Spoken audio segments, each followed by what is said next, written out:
কিরে তোর কিস্তি করা বাইর হইছে? মাত্র তো তুলছি নয়া না, তোর কটা বাইরেছে? আমার তো বাইর হইছে মনে 42টা। 42টা থাই তো কিস্তি তো তোর বাড়ি থাকবো কেমনে? এটাই তো 42টা দিছি না অনপর্যন্ত। আয়ে আয়ে কিস্তি লেগে বিচারে পর আমি বাইরে বাইরে ঘুরি। আর লোকমানের কটা বাইর হইছে কিস্তি? দেই না কেরে কিস্তি সারালে ফলাই থাই।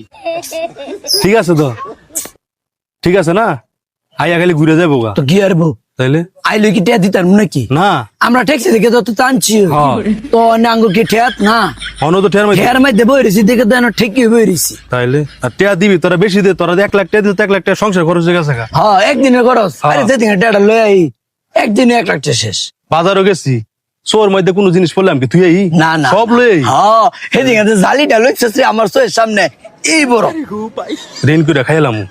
10 লাখ টাকা দে তোরা, যাতে বড় একটা ব্যবসা বাণিজ্য দিয়ে হ্যান্তে টিয়া আইব তোরা নিয়ে দিমু।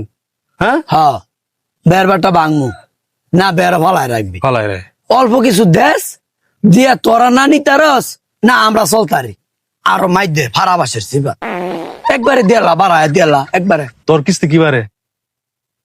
সারাদিন ওই শুক্রবার সারা। ও তোমার? আমার বুঝবারে ও আমার মঙ্গলবারে। এই দিন বাইতেই না আমি কোথা গিয়ে ঘুরি। আমি শুক্রবারে বাইতে শুক্রবার সারা আর সব দিনে বাড়ির বাইরে। ভালো হয়েছে। কিস্তির সারাইলে কেমন যে ফলায় থাউন যায়, এটা খালি সারাদিন মাথার মধ্যে চিন্তা ভাবনা ঘুরে। আমি ডরে মাঝে গেলে পিনে ভিতরে বইতে আহা কসে এদি খাচ্ছ আর আচ্ছা রে থাক তাইলে গেলাম। আজ তো মঙ্গলবার।